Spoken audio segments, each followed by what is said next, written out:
Hello, good evening.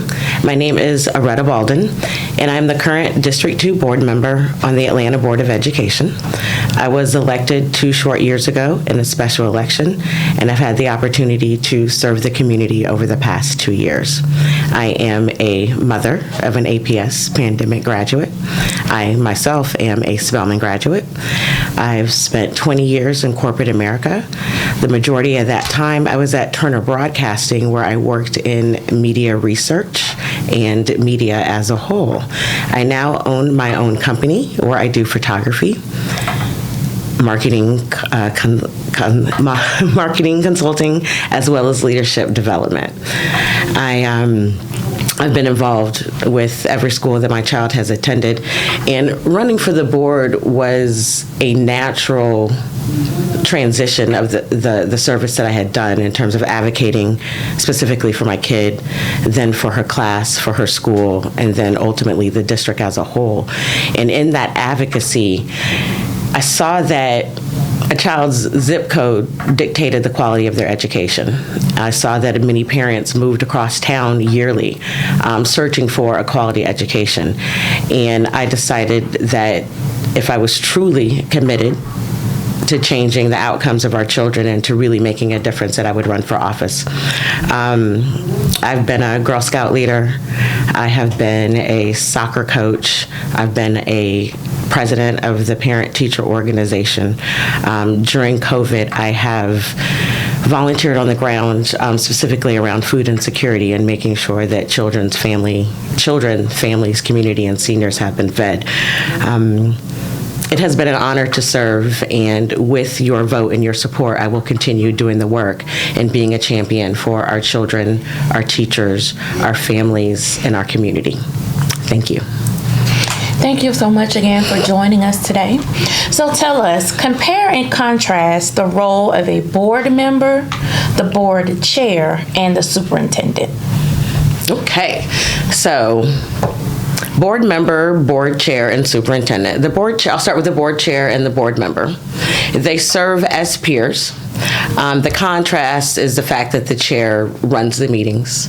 He's also involved in agenda setting with the vice chair and the superintendent, and speaks for the board. So when there's something to be said, then the chairman represents and speaks for the board. The board member serves one of 9 in collaboration with their peers to approve the budget, hire and evaluate the superintendent, and to set policy. Okay. The superintendent is the board's primary employee. And so the board is the superintendent's boss. Okay. And it is the superintendent's job to handle the day-to-day management and aspects of the school system. It's the superintendent's job to hire the principals. Again, it's her job to manage the school, and it's the board's job to manage the superintendent, and it's the board chair's job to speak for the board. Okay. Thank you. Mm-hmm. Over time, we've noticed, because we're noticing what's happening in Gwinnett County, and I'm from the city of Atlanta, also a Spelman graduate. We noticed that boards are hindered from speaking out, although they're running in districts. You're running in a district. We have noticed that they're almost silent. They can't speak to their own minds or as to why they're disagreeing on their board. We can do it in Congress. They can go up there and almost take each other's head off in Congress. Over at the State House, they can do the same thing. But boards don't step out as individuals and speak. What is it hindering boards from doing that as an individual? I don't agree with this is what's happening on the board. Or I would like to speak opposite of what the chair is saying to my constituents, because you are elected in a district. So tell us about that and how you feel about it. I would say that when you're speaking with and to your constituents, that you need to be honest and open, and I believe I see that happening on our board in terms of folks speaking up for their constituents. In terms of if you're talking about a decision that has been made, after a decision has been made, then I agree that you need to move forward in consensus, right, in terms of getting that job done. But when you're leading up to that conversation and that decision, then I think that that is the time for individuals to express their individual views. But as a board, once you make a decision, a majority of decision, then you need to move together. So when a decision is made, let's say in Congress or at the State House, and it has been voted on, and it's the law of the land, and there's a representative that don't agree with it, that's allowed to speak out. This is why I don't agree with it. Why can't the board do that? That's an interesting question, and I can't say that I know the answer to it. When thinking back over my tenure, I don't think like I have felt muted or, in a position where I could not express my opinions or the opinions of my constituents, or I couldn't be honest, engaging in conversations with my constituents. So it's a good question. Especially since you are not hired, you are elected right. to represent a constituency, but you're also elected to educate children. And so there's a balance. Okay. Fair answer. Thank you. So tell us, what are your top 3 priorities for the school district, and how do you let your constituents know if you have achieved your priorities or if you've been hindered in any way? So my top priority is I want as many children as possible reading, writing, and doing math on grade level. After that, which is pretty much in line with that, I want to close the achievement gap within our subgroups. Okay. So not just looking at averages. Averages mean nothing to me. I want to see what makes up that number, because with the average, you got numbers up here, you got numbers down here. So I want to know what's happening. And what I see when I look at the numbers is our Black and brown children are performing significantly lower than our Caucasian students. And it's not because they're not capable. And so I feel we can do a better job. And those are the 2 things that are certainly a priority for me. The third one is about engagement and communication. We can do better.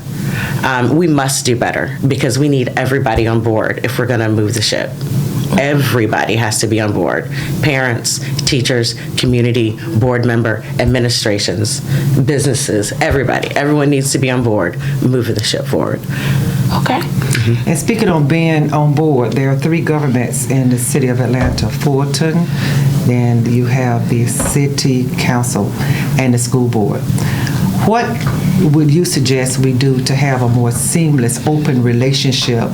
Like many candidates are talking about, we work in silos. Mm-hmm. What should happen, in your opinion, so that those common interests are met and tax money is used in the best possible way in interest of all the citizens, so there's less overlapping and duplicating, that kind of thing? What would those governments do to work together in collaboration? I would say we need to be intentional about our communication and our collaboration, because within each of those government bodies, thank you, they all have certain responsibilities, and if everybody is doing what they are supposed to be doing, then we're all moving together. So in terms of Fulton County taking care of the health services, I'm just going to be general right here, right? We've got the city that can then tap in terms of after-school care, the federal government in terms of pre-K, right? And then the Atlanta Public Schools in terms of owning that daytime.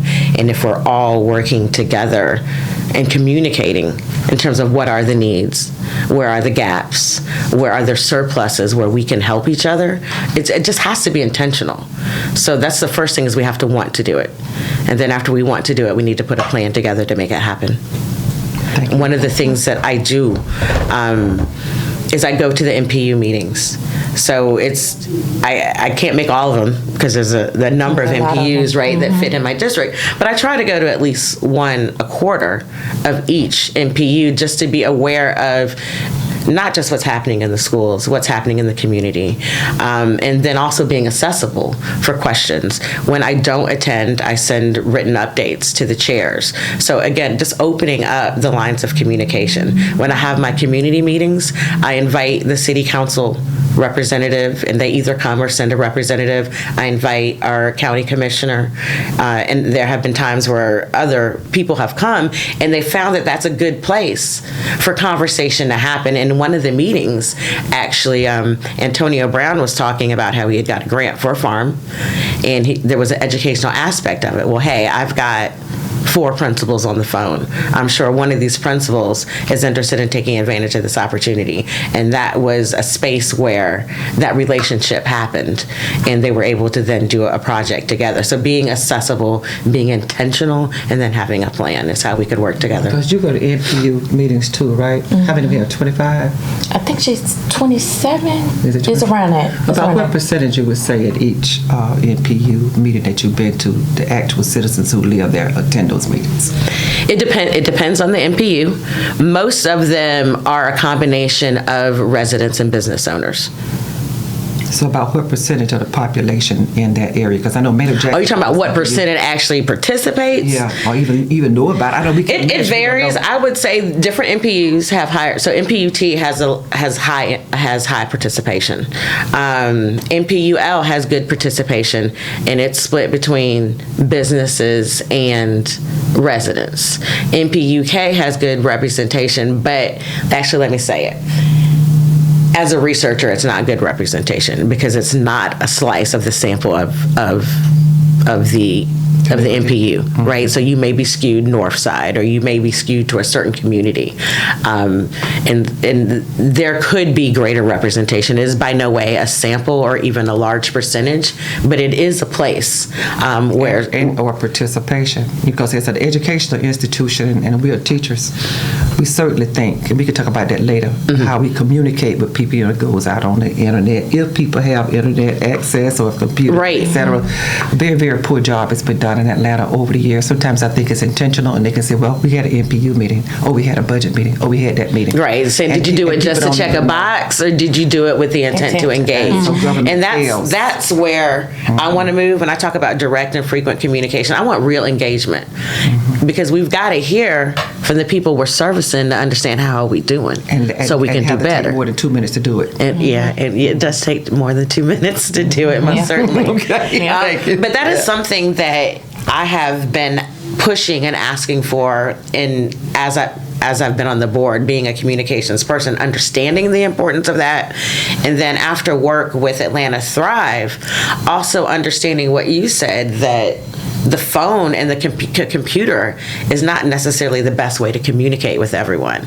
And I've just casually thrown out the idea of a street team. I mean, sometimes you need to get that basic in terms of that hand-to-hand, personal eye-to-eye communication when there's information that you need to get out, or if there's information that you need to get back. And sending it out in a survey skews your survey results, right? Right. Because it depends on who gets the survey, who opens it up, who uses their device that way, who has that data access, who has the cellular service, right? So there's so many other things that can skew. There are a lot of things that can skew your results if you only use one medium to get the information. Does that make sense? That's good. Now you go ahead with the next question. Okay. So speaking of communication, what can and will you do to help your community members know and understand how complicated the budget is for APS?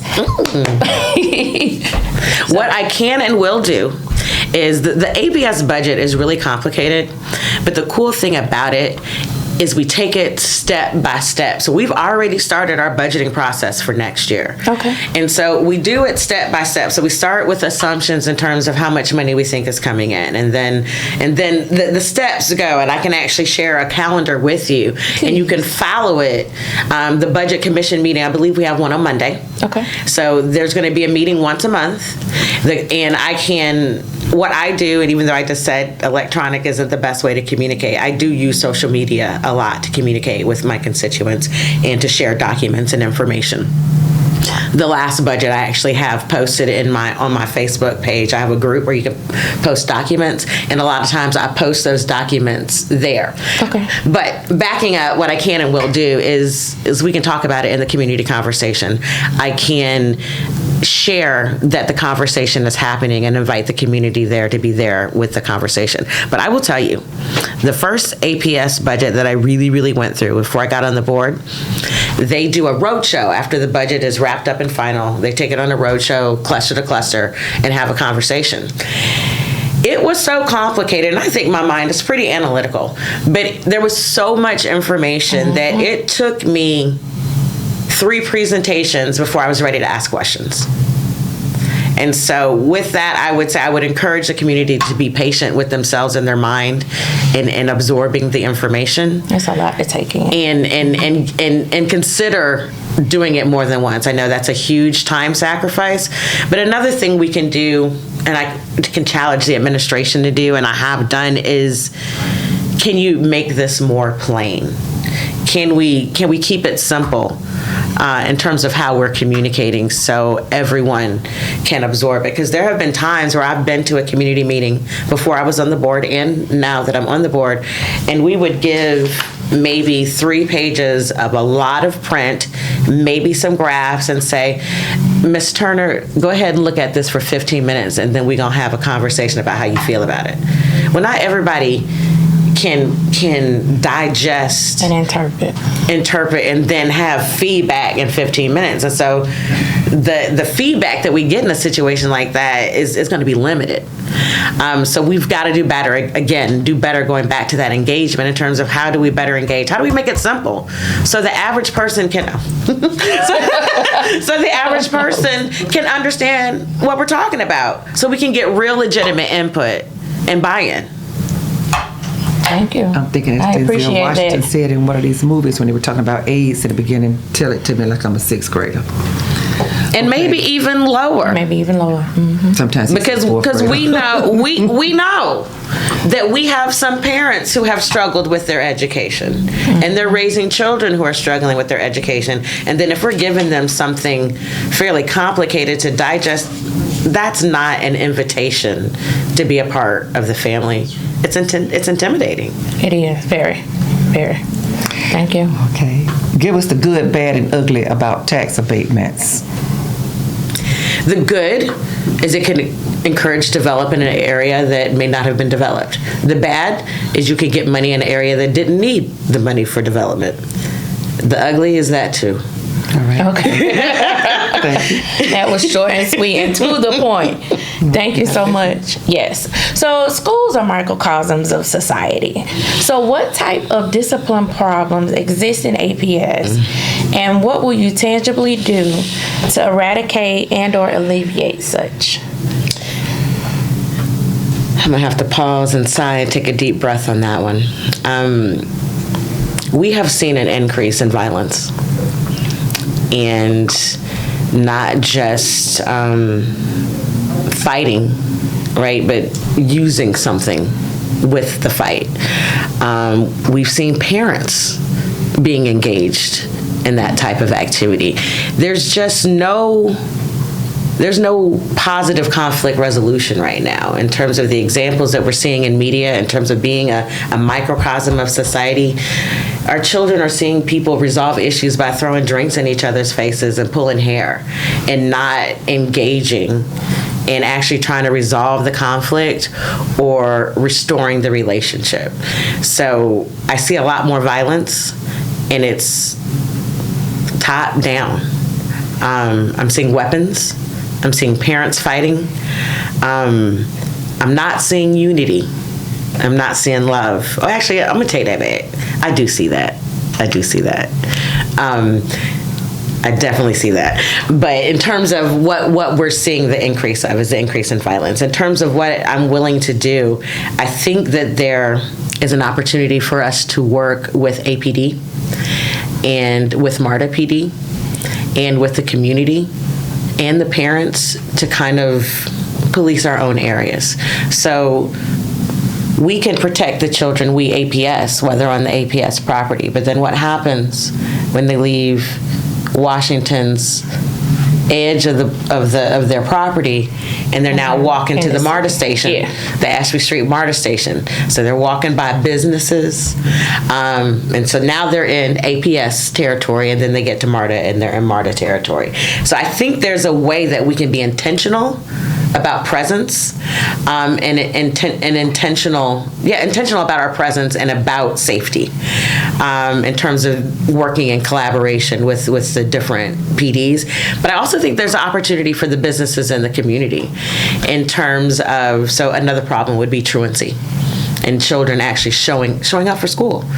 And is there something that we can do where the businesses aren't serving children during school hours? Is there something we can do where we have community patrol folks that are posted between here and the MARTA station, or between Hollis and Magnolia Park, or between the Douglas and the train station? Like, are there places where we can place people that will help our students feel more safe? So I'm going to say the truancy, the violence. Well, that was the question, right? Okay, just make sure I do this. and ultimately, but just encouraging something to happen and not looking the other way. Okay, I appreciate that. Thank you. Okay, we're normally not reading the questions, but I do want to read this one. It's kind of lengthy. Okay. The Organization of Economic Cooperation and Development, worldwide, reports characteristics of world-class school systems, and the Bipartisan National Council of State Legislators agree with what they have found those components to be. One of those components or characteristics is that teaching is professionalized, as demonstrated by a democratic process with teeth in it, not just an ombudsman or an advisory council or a teacher of the year council, where teacher ideas and practices are not only implemented, as opposed to school districts' top-down edicts and or elected officials' will, such as a Board of Education, but the implementation of such is backed up by a legal agreement between the professionals, when they are recognized as such, teachers, and whoever is elected next. Atlanta has never had that process. And we talk about, a lot of southern places haven't had it. And we talked about, Atlanta being a leading city. But we got a straight F when it comes down to recognizing a process, a real democratic process, where the professionals are collaborating. This is what the classroom needs. This is what the students need. This textbook is lousy. This is how the curriculum could be changed. So suppose you were president of the association and president of the AFT. Now you're going to be one person. And you're a board member. And an Atlanta board member. What would you do? Oh, so I'm both. Are you all of it? All of it. Okay. What would you do to make sure that the professional teachers, now I know that we value everybody else, but if you don't have teachers, you don't have school, have that kind of voice and process, and it's legalized and backed up with a document? So what I could do as a board member, and that person as well. Ultimately, one board member can't do anything. I would have to find for the people who believe the same thing and make it happen. Do you believe in that kind of process? I would have to talk more about it, but the way that you broke it down, it does make sense. Thank you. That's the answer. It makes complete sense. Thank you. Thank you. Short and sweet again. We appreciate that. So question for you, and we're almost done. Who advises you, or who do you lean on or go to for direction and inspiration? A number of people. Those are a couple of different spaces, so who advises me and who I lean on aren't necessarily the same. Okay. And I'm a little emotional, so I apologize if I get teared up. I lean on my daughter. She holds me up. She is my why. She shows me that all things are possible. And sometimes she's a mirror of what I'm doing well or what I need work on, right? In terms of who advises me, my mother. There are times where I have asked Pastor Williams for advice, specifically early on in my my tenure, and just I needed someone to talk to, someone I could talk to in confidence. Okay. And my mother, very supportive, and I asked both of those folks, my mother and my daughter, before I decided to run, because it wasn't just me that was going to be in the public, but it was going to be my daughter as well. Right. And I asked her, you know, how she felt about that. And she said, that's what you do. Why wouldn't you do it? And so I lean on I lean on my family, and I lean on my faith. And then when I need specific advice, I find someone who's been through it, preferably different opinions. I'm a strong believer that you can't just talk to people that you agree with, because that's not how you get the good work.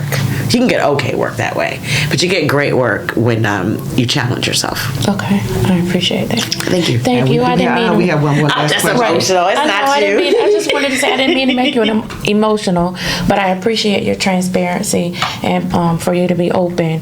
And you know, sometimes we forget that those who are holding positions are still human. So I do appreciate you allowing us to see that side of you. Thank you. This last question was asked of the other person who's also running for this seat. Okay. If you should lose and your opposition is your board member, we want you to tell us right now 3 good characteristics about your opposition. 3 good characteristics about my opposition. She is professional. She is committed to the position, and she is a strong community member in the, I want to say she lives in the Vine City area. Okay. Thank you. Thank you. Thank you. So we can close out if you like. Just take an additional minute or 2 and let Excuse our me. members and the city of Atlanta know why you would be the best candidate for District 2 for the Atlanta Public School Board. Okay. Thank you for this time. Thank you for your grace. My name is Aretta Boldon, and I am your current District 2 board member. I believe I'm the best person for the job because I'm already doing the work. I'm engaged, I am passionate, and I'm about results. And if you will give me your vote and your support, then I will continue doing the work and championing the families, the children, the teachers, the administration, and the community. Please vote for me on November 30th or vote early, November 17th through the 24th. Thank you. And thank you, Ms. Boldon, for gracing us today. Thank you. We appreciate it.